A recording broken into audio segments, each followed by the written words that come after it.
السلام علیکم ورحمۃ اللہ وبرکاتہ نحمده ونصلی علی رسولہ الکریم اما بعد فاعوذ باللہ من الشیطان الرجیم بسم اللہ الرحمن الرحیم رب اشرح لی صدری ویسر لی امری واحلل عقدۃ من لسانی یفقہوا قولی۔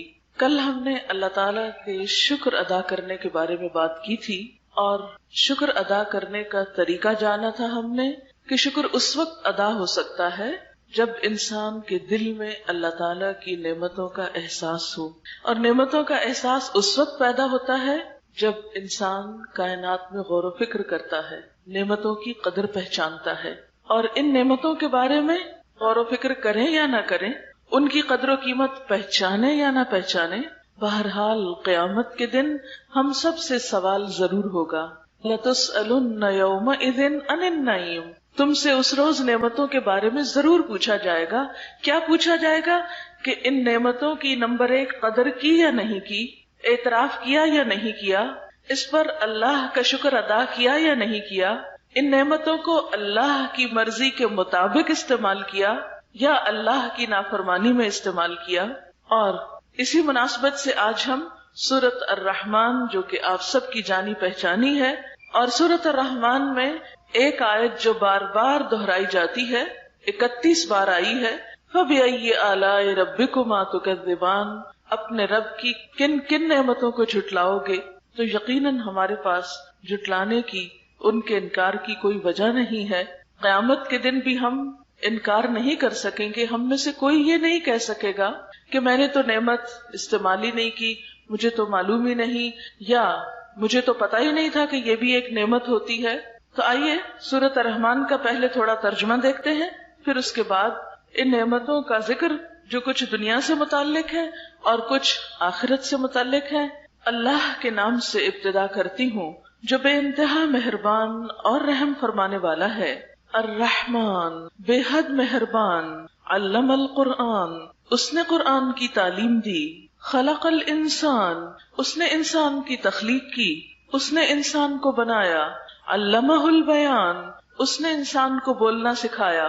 سورج اور چاند ایک حساب کے پابند ہیں، یعنی ان نعمتوں کو بھی اللہ ہی نے پیدا کیا، اور پیدا کر کے آزاد چھوڑ نہیں دیا بلکہ ایک نظام کے تحت انہیں پابند رکھا۔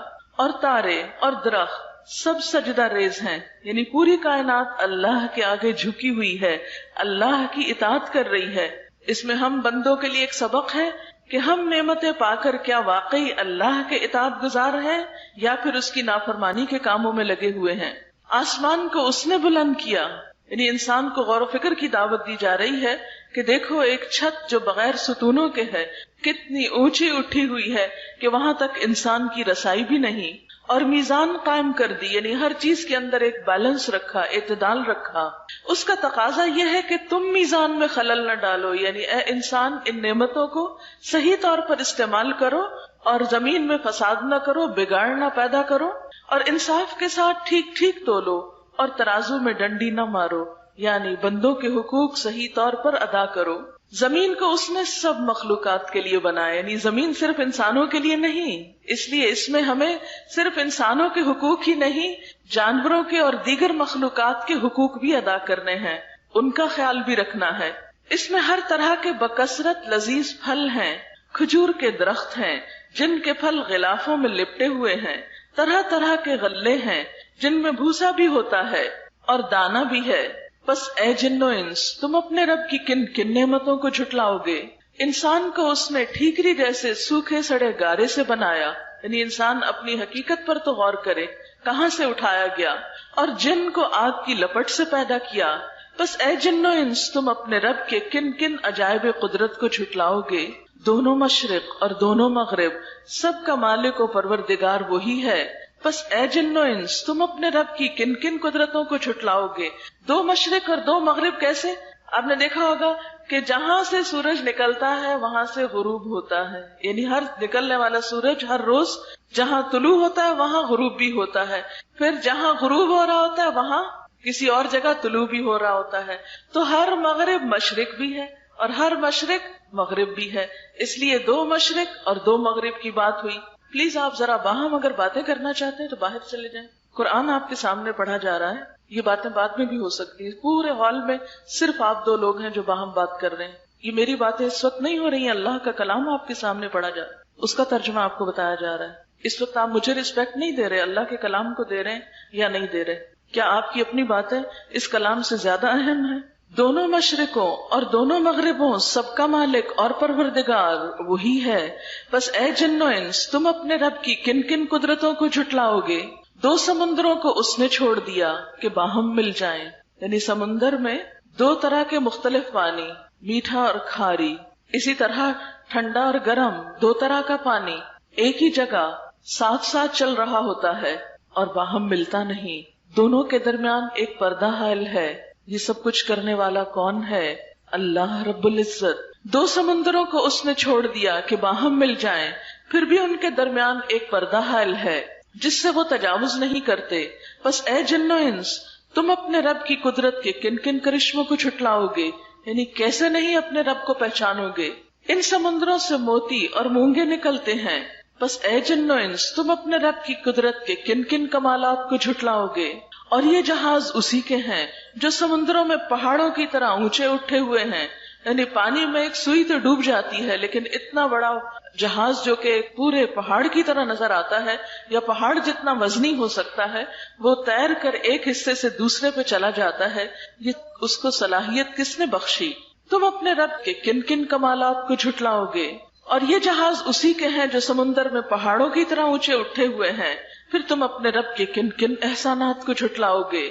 ہر چیز جو اس زمین پر ہے فنا ہو جانے والی ہے، اور صرف تیرے رب کی جلیل و کریم ذات ہی باقی رہنے والی ہے، بس اے جن و انس تم اپنے رب کے کن کن کمالات کو جھٹلاؤ گے؟ زمین اور آسمانوں میں جو بھی ہیں سب اپنی حاجتیں اسی سے مانگ رہے ہیں، کیونکہ سب محتاج ہیں، بے نیاز صرف اس کی ذات ہے، ہم سب کو اس کی ضرورت ہے، اسے ہماری ضرورت نہیں ہے، ہر آن وہ نئی شان میں ہے، بس اے جن و انس تم اپنے رب کی کن کن صفات کو جھٹلاؤ گے؟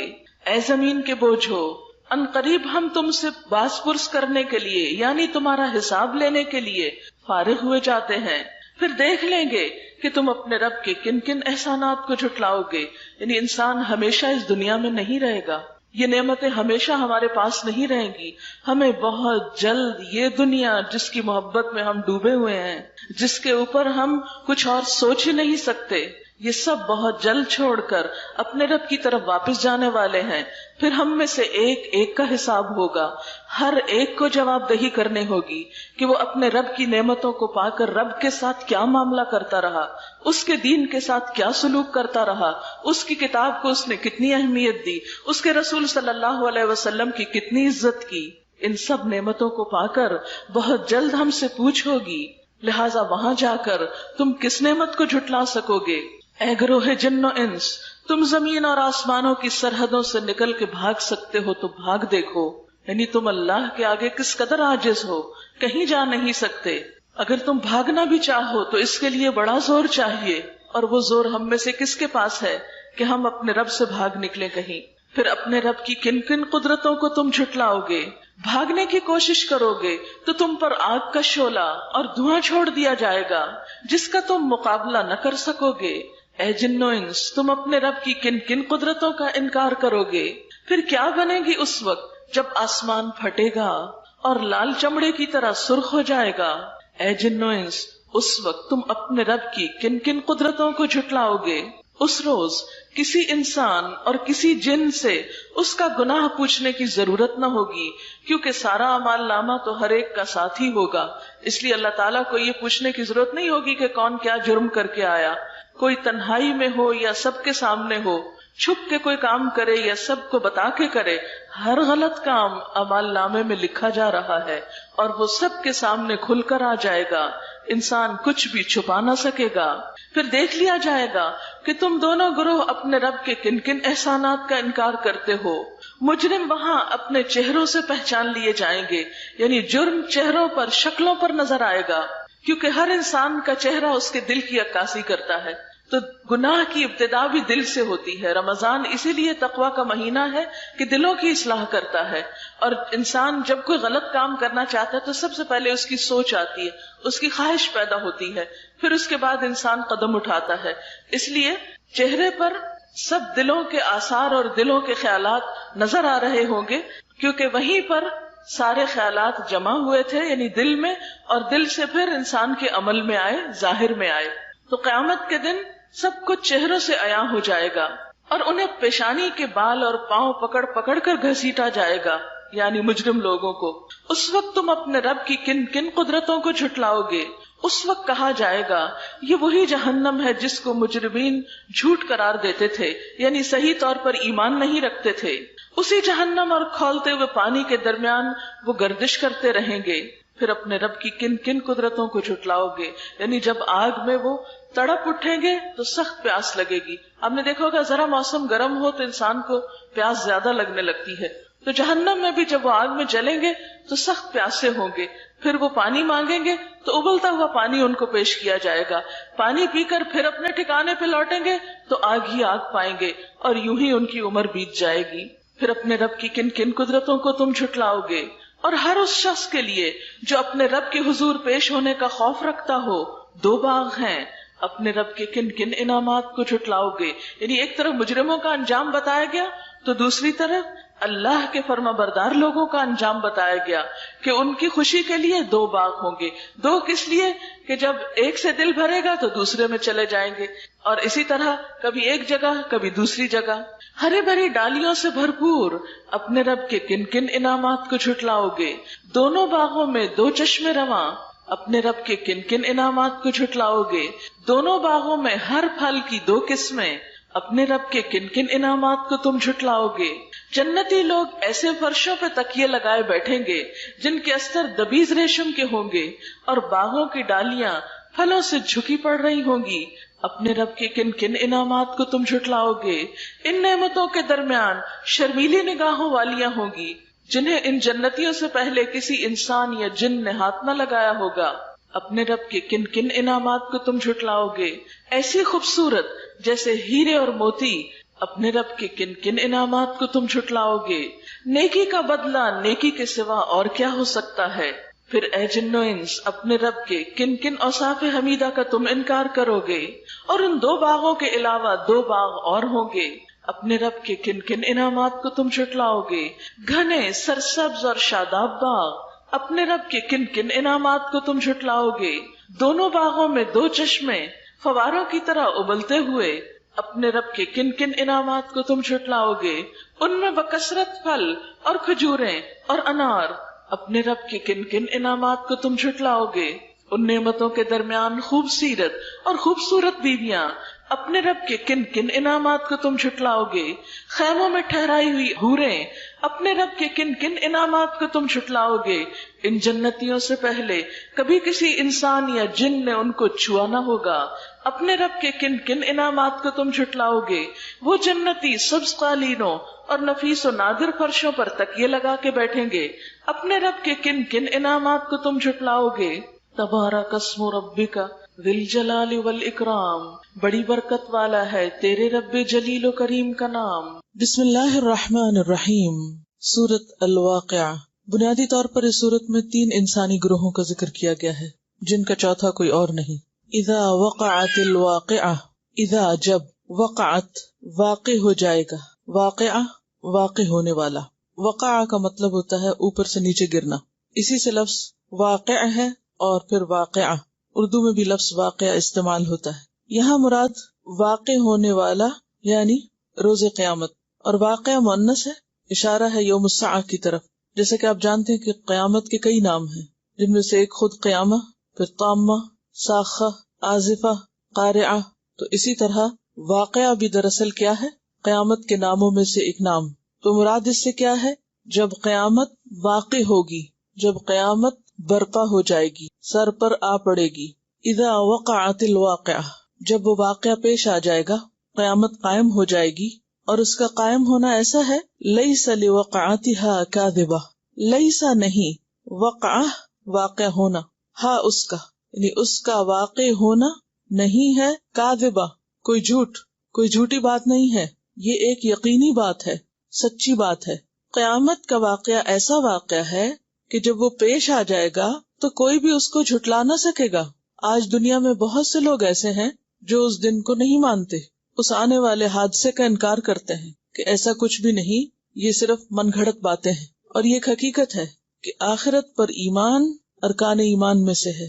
ایک مسلمان کے لیے لازم ہے کہ وہ آخرت کو مانے۔ اگر کوئی شخص آخرت کو نہیں مانتا تو وہ دراصل مسلمان ہی نہیں۔ کیسا ہے وہ دن؟ خافضۃ رافعۃ، وہ قیامت پست کرنے والی ہے، بلند کرنے والی ہے۔ اور اسی طرح عزت اور ذلت کے معنوں میں بھی آتا ہے۔ تو خافضۃ نیچے کرنے والی یعنی ذلیل کرنے والی، پست کرنے والی، گرانے والی، اور رافعۃ بلند کرنے والی، اٹھانے والی یعنی عزت دینے والی۔ قیامت کا دن ایک ایسا دن ہے جس میں عزت اور ذلت کے معیار بدل جائیں گے۔ آج دنیا میں بہت سے افراد اور اقوام ایسے ہیں جو بظاہر بہت بلند مرتبہ نظر آتے ہیں، بہت عزت کے مقام پر نظر آتے ہیں، لیکن کل قیامت کے دن ان کا یہ مقام عزت ان سے چھین لیا جائے گا، اور صرف ایک قیامت کا حادثہ ہی انہیں پست کر دینے کے لیے کافی ہوگا۔ خافضۃ رافعۃ اذا رجت الارض رجا وبست الجبال بسا فكانت هباء منبثا وكنتم ازواجا ثلاثا فاصحاب الميمنة ما اصحاب الميمنة واصحاب المشأمة ما اصحاب المشأمة والسابقون السابقون اولئک المقربون۔ شروع اللہ کے نام سے جو بے انتہا مہربان نہایت رحم فرمانے والا ہے۔ جب وہ ہونے والا واقعہ پیش آ جائے گا، یعنی آخرت کا واقعہ، تو کوئی اس کے واقع ہونے کو جھٹلا نہ سکے گا۔ آج ہم اس کی طرف توجہ نہیں کرتے، وہ ہمارے خیالوں میں نہیں ہے، لیکن جب وہ پیش آ جائے گا تو کوئی بھی اس سے انکار نہ کر سکے گا۔ وہ تہ و بالا کر دینے والی آفت ہوگی، یعنی زمین پر کوئی بھی چیز اس وقت ٹھہری نہ رہے گی، سلامت نہ رہے گی، بچے گی نہیں۔ انسان اپنی ترقی کی انتہا کو کیوں نہ پہنچ جائے، زمین سے آسمان تک کیوں نہ پہنچ جائے، لیکن جو ہی وہ زلزلہ آئے گا تو کیا ہوگا؟ اس وقت زمین یکبارگی ہلا ڈالی جائے گی، پہاڑ اس وقت ریزہ ریزہ کر دیے جائیں گے، اور پراگندہ غبار بن کر رہ جائیں گے، یعنی دھول کی طرح اڑا دیے جائیں گے۔ تم لوگ اس وقت 3 گروہوں میں تقسیم ہو جاؤ گے، یعنی سارے انسان 3 بڑی کیٹیگریز میں تقسیم کر دیے جائیں گے، یا 3 کیٹیگریز میں داخل ہو جائیں گے۔ اور وہ 3 کیا ہیں؟ پہلی کیٹیگری یا پہلا گروپ دائیں بازو والے، دائیں بازو والوں کی خوش نصیبی کا کیا کہنا۔ دوسری کیٹیگری اور بائیں بازو والے، تو بائیں بازو والوں کی بد نصیبی کا کیا ٹھکانا۔ اور آگے والے تو پھر آگے والے ہی ہیں، وہی تو مقرب لوگ ہیں، نعمت بھری جنتوں میں رہیں گے، اگلوں میں سے بہت ہوں گے، پچھلوں میں سے کم ہوں گے۔ تو 3 گروپ کون سے ہوئے؟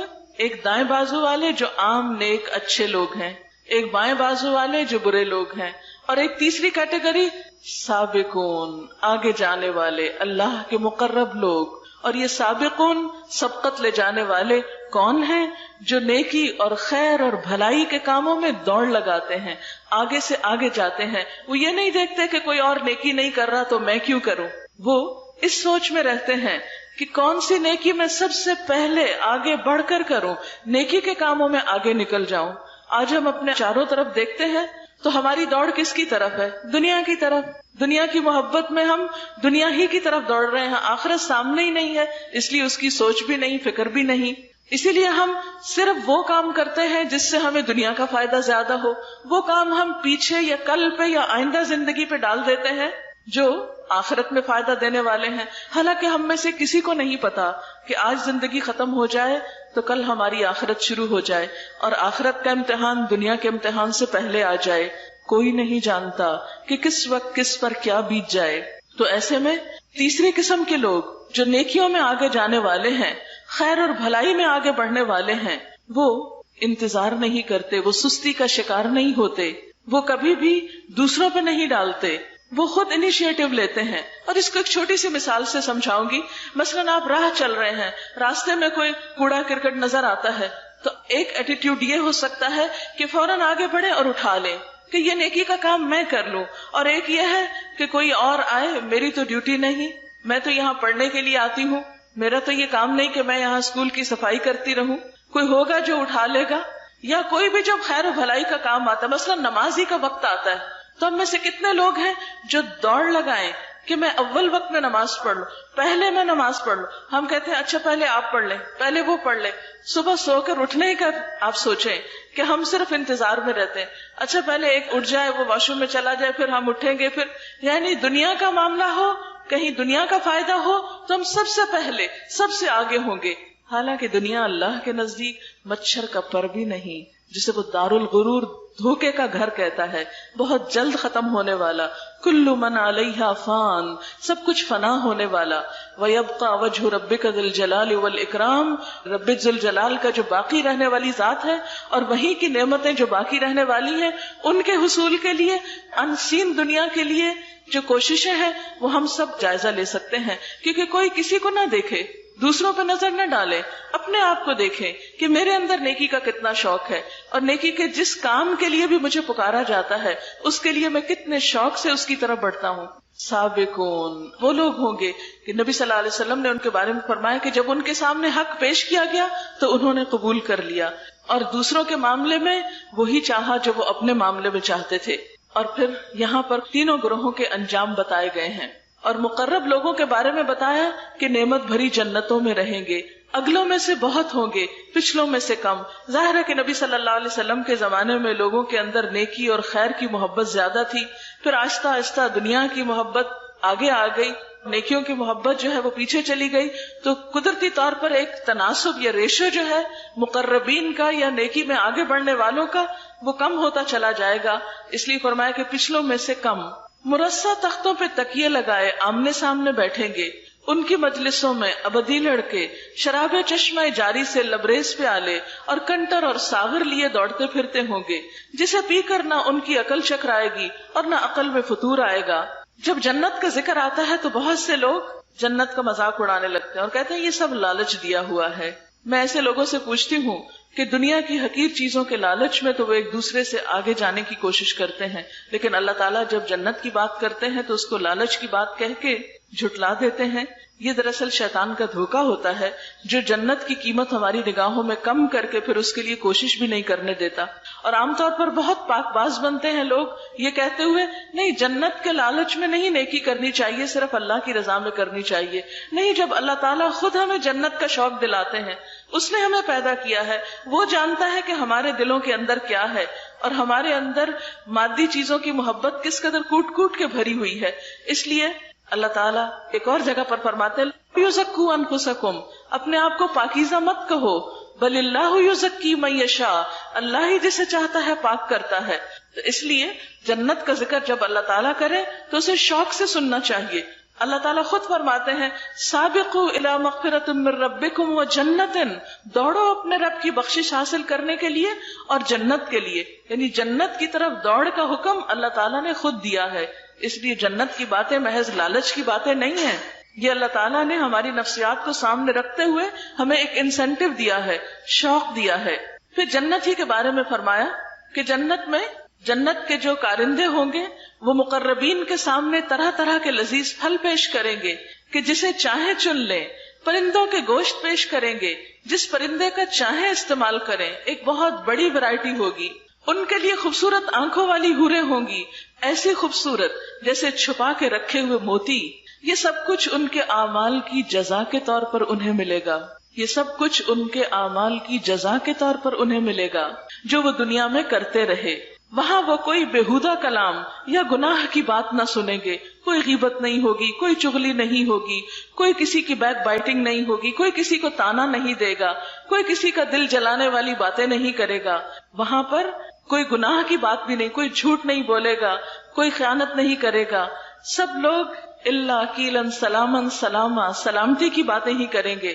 اور یہاں پر کیا فرمایا کہ وہاں کوئی بےہودہ کلام یا گناہ کی بات نہ سنیں گے. جو بات بھی ہوگی ٹھیک ٹھیک ہوگی. اور دائیں بازو والوں کی خوش نصیبی کا کیا کہنا. وہ بے خار یعنی بغیر کانٹوں کے بیریوں اور تہ بتہ چڑھے ہوئے کیلوں اور دور تک پھیلی ہوئی چھاؤں اور ہر دم رواں پانی اور کبھی ختم نہ ہونے والے اور بے روک ٹوک ملنے والے بکثرت پھلوں اور اونچی نشست گاہوں میں ہوں گے. آبویسلی سابقین کی جنت کے مقابلے میں ذرا کم درجے کی ہوگی. ان کی بیویوں کو ہم خاص طور پر نئے سرے سے پیدا کریں گے اور انہیں باقرہ بنا دیں گے. اپنے شوہروں کی چاہنے والی اور عمر میں ہمسن ہوں گی. یہ سب کچھ دائیں بازو والوں کے لیے ہے. وہ اگلوں میں سے بھی بہت ہوں گے، پچھلوں میں سے بھی بہت ہوں گے. اور بائیں بازو والوں کی بد نصیبی کا کیا پوچھنا. وہ لو کی لپٹ اور کھولتے ہوئے پانی اور کالے دھوئیں کے سائے میں ہوں گے، جو نہ ٹھنڈا ہوگا نہ آرام دہ ہوگا. یہ وہ لوگ ہوں گے جو اس انجام کو پہنچنے سے پہلے خوشحال تھے اور بڑے گناہ پہ اصرار کرتے تھے. آپ کو معلوم ہے کہ بڑے گناہ کون سے ہیں؟ بڑے گناہوں میں سب سے بڑا گناہ تو اللہ تعالیٰ کے ساتھ شرک ہے، اور اس کے بعد والدین کی نافرمانی، ماں باپ کی بات نہ ماننا، ماں باپ کو اہمیت نہ دینا، ماں باپ کی قدر نہ کرنا. کیونکہ ایک طرف ہمیں اللہ تعالیٰ کے احسانات کو ماننا اور اس کا شکر گزار بننا ہے، اور دوسری طرف انسانوں میں سے سب سے پہلے اپنے والدین کا. یہ وہ لوگ ہوں گے جو اس انجام کو پہنچنے سے پہلے خوشحال تھے اور گناہ عظیم پر اصرار کرتے تھے. کہتے تھے جب ہم مر کر خاک ہو جائیں گے اور ہڈیوں کا پنجر رہ جائیں گے تو پھر اٹھا کھڑے کیے جائیں گے، اور کیا ہمارے باپ دادا بھی اٹھائے جائیں گے جو پہلے گزر چکے ہیں؟ اے نبی صلی اللہ علیہ وسلم، ان سے کہہ دیجئے یقیناً اگلے اور پچھلے سب ایک دن ضرور جمع کیے جانے والے ہیں جس کا وقت مقرر کیا جا چکا ہے. پھر اے گمراہو اور جھٹلانے والو، تم زقوم کے درخت کی غذا کھانے والے ہو، اس سے تم پیٹ بھرو گے اور اوپر سے کھولتا ہوا پانی تونس لگے ہوئے اونٹ کی طرح پیو گے. یعنی اتنی گرمی ہوگی کہ انسان ابلتا ہوا پانی بھی چاہے تو آپ دیکھیں ایک ایک سپ لیتے ہیں، لیکن جہنم میں لوگ ابلتے ہوئے پانی کو بھی پیتے چلے جائیں گے جیسے ایک پیاسا اونٹ پانی پیتا ہے. یہ ہے ان بائیں بازو والوں کی ضیافت کا سامان روز جزا میں. نحن خلقناکم فلولا تصدقون، ہم نے تمہیں پیدا کیا ہے، ہم ہیں تمہارے خالق، پھر تم تصدیق کیوں نہیں کرتے، مان کیوں نہیں جاتے؟ کبھی تم نے غور کیا یہ نطفہ جو تم ڈالتے ہو، اس سے بچہ تم پیدا کرتے ہو یا اس کے پیدا کرنے والے ہم ہیں؟ ہم نے تمہارے درمیان موت کو تقسیم کیا ہے اور ہم اس سے عاجز نہیں کہ تمہاری شکلیں بدل دیں اور کسی ایسی شکل میں تمہیں پیدا کریں جس کو تم نہیں جانتے. اپنی پہلی پیدائش کو تو تم جانتے ہی ہو، پھر سبق کیوں نہیں لیتے؟ یہ اصل میں ان لوگوں کو کہا جا رہا ہے جو مرنے کے بعد دوبارہ زندہ ہونے پر ایمان نہیں رکھتے تھے، اس کا یقین نہیں رکھتے تھے. تو انہیں بتایا جا رہا ہے کہ تمہیں اگر آخرت کی دوبارہ زندگی کا یقین کرنا ہے تو آج کی اپنی زندگی کو دیکھو، آج اپنے ہاتھ پاؤں دیکھو، آج اپنے آپ کو پہچانو کہ کیا ہو. اگر تم آج ایگزسٹ کرتے ہو تو کل ایگزسٹ کیوں نہیں کر سکتے؟ جس رب نے پہلی دفعہ پیدا کیا وہ دوبارہ پیدا کیوں نہیں کر سکتا؟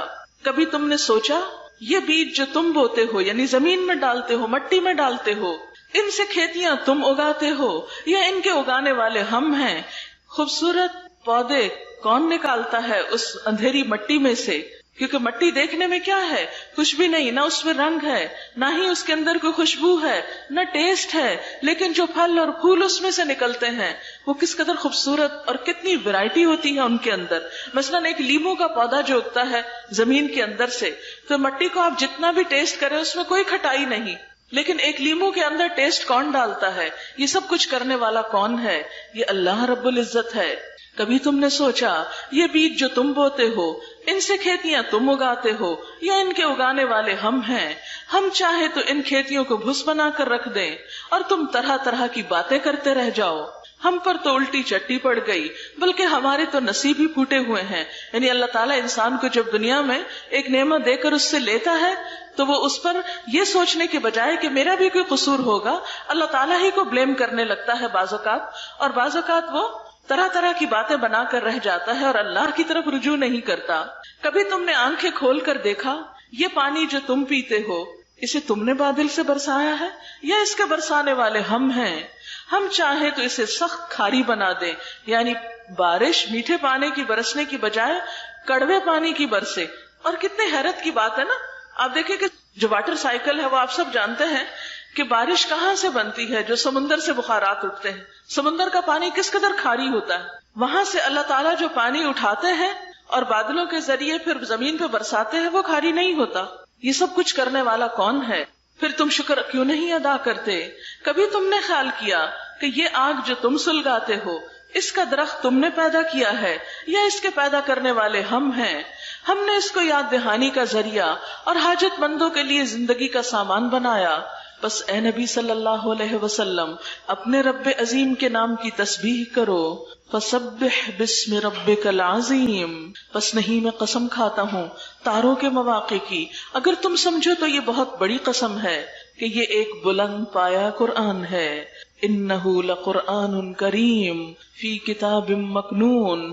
ایک محفوظ کتاب میں ثبت ہے، یعنی اس میں کوئی تبدیلی کر نہیں سکتا کیونکہ اس کی اصل اللہ تعالیٰ کے ہاں محفوظ ہے، جسے مطہرین کے سوا کوئی چھو نہیں سکتا. یہ رب العالمین کا اتارا ہوا ہے، یعنی اس قرآن کو معمولی چیز نہ سمجھو، یہ اللہ رب العزت کی طرف سے آیا ہے. پھر کیا تم اس کلام کے ساتھ بے اعتنائی برتتے ہو، اس سے بے رخی برتتے ہو، اس کی پرواہ نہیں کرتے، اس کو اہمیت نہیں دیتے، اس کو پڑھنے اور پڑھانے کے لیے تمہاری زندگی میں وقت نہیں ہے؟ قیامت کے دن جب ہم اللہ کے حضور حاضر ہوں گے، بڑی بڑی لائبریریاں چاٹ کر، دنیا کی ڈھیروں کتابیں پڑھ کر، اس وقت کیا اللہ ہم سے پوچھے گا نہیں کہ میری کتاب کو پڑھنے کا وقت نہیں ملا تھا تمہیں؟ کتنا کچھ پڑھ ڈالا. ایک بچہ کلاس 1 سے لے کر میٹرک تک بھی کتنی کتابیں پڑھ ڈالتا ہے. آپ سب اگر گننا شروع کریں تو شاید اس وقت شمار نہ کر سکیں کہ اب تک آپ کتنی کتابیں پڑھ چکے ہیں، اور اس سے آگے بھی آپ کتنی کتابیں پڑھیں گے. لیکن کس قدر افسوس کی بات ہے، اتنی کتابیں پڑھنے والے کبھی نہیں سوچتے کہ زندگی میں ایک بار اللہ کی کتاب تو پڑھ کے دیکھیں. انسانوں کی لکھی ہوئی کتابیں، ان کو ہم اہمیت دیتے ہیں. اللہ کی بھیجی ہوئی کتاب، اس کی کوئی اہمیت ہی نہیں ہمارے ذہن میں، ہمارے دل میں اس کی کوئی قدر ہی نہیں. صرف زبانی ضرور کہتے ہیں کہ ہم اس کو چومتے بھی ہیں، اوپر اٹھا کے رکھتے ہیں، سینے سے لگا کے رکھتے ہیں، خوبصورت غلافوں میں لپیٹ کے رکھتے ہیں، سنبھال کے رکھتے ہیں، لیکن جس کام کے لیے آئی ہے وہی نہیں کرتے. اس سے کیا واقعی ہمارے پاس وقت نہیں؟ کیا واقعی ہمارے پاس عقل نہیں؟ کیا واقعی ہم دیکھ نہیں سکتے؟ کیا واقعی ہم پڑھ نہیں سکتے؟ کیا واقعی ہم سمجھ نہیں سکتے؟ کیا واقعی سمجھنے کے مواقع نہیں ہیں؟ سب کچھ ہے لیکن دل ہی نہیں ہے. نہ صحیح پلٹنا تو اسی کی طرف ہے جس نے یہ کتاب بھیجی ہے. وہاں پر دوسری کتابوں کا تو امتحان نہیں ہوگا، وہاں تو اس کتاب کے مطابق امتحان ہوگا. پھر اگر اس کو پڑھے بغیر چلے گئے تو کیا جواب دیں گے، کیا حساب دیں گے؟ وہ لوگ تو پھر بھی شاید معذور ہیں، مجبور ہیں کہ جو پڑھنا لکھنا نہیں جانتے، لیکن پڑھے لکھے لوگ، بڑی بڑی ڈگریاں رکھنے والے، ساری زندگی میں ایک اللہ کی کتاب نہ پڑھ سکے، وہ رب کو کیا جواب دیں گے، کیا حساب دیں گے؟ اسی لیے اللہ تعالیٰ فرماتے ہیں افبہذا الحدیث انتم مدہنون. وہ کتاب جو محفوظ کتاب ہے، بلند پایا کتاب ہے، باعزت کتاب ہے، جسے مطہرون کے سوا کوئی چھوتا نہیں اللہ کے ہاں، مقرب فرشتوں کے پاس ہے، رب العالمین کی اتاری ہوئی ہے، تم اس کی پرواہ نہیں کرتے، تم اس کی قدردانی نہیں کرتے. وَتَجْعَلُونَ رِزْقَكُمْ أَنَّكُمْ تُكَذِّبُونَ. اور تم نے اپنا حصہ اس میں یہ رکھا ہے کہ اسے جھٹلاتے ہو، جو بات سمجھ میں نہیں آتی اس کا صاف انکار کر دیتے ہو. ماننے کی باری آتی ہے، عمل کی باری آتی ہے تو عمل کر کے نہیں دکھاتے. اب اگر تم کسی کے محکوم نہیں، یعنی تمہارے اوپر کوئی حاکم نہیں، کوئی رب نہیں، اور اپنے اس خیال میں تم سچے ہو، تو جب مرنے والے کی جان حلق تک پہنچ جاتی ہے اور تم اسے اپنی آنکھوں سے دیکھ رہے ہوتے ہو کہ وہ مر رہا ہے، اس وقت اس کی نکلتی ہوئی جان کو واپس کیوں نہیں لاتے؟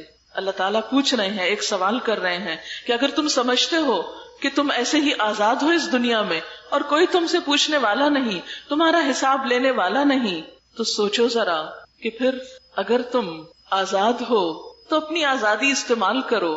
اگر خود کو طاقتور سمجھتے ہو تو اپنی طاقت استعمال کرو، اور جس وقت مرنے والے کی جان نکل رہی ہوتی ہے، وہ تمہارے ہاتھوں سے جا رہا ہوتا ہے، تو ذرا تم اس کی جان واپس تو لا کے دکھاؤ. اس کو نہ جانے دو، اس کو روک لو. لیکن کیا کبھی کوئی روک سکا کسی کو؟ کوئی نہیں روک سکتا.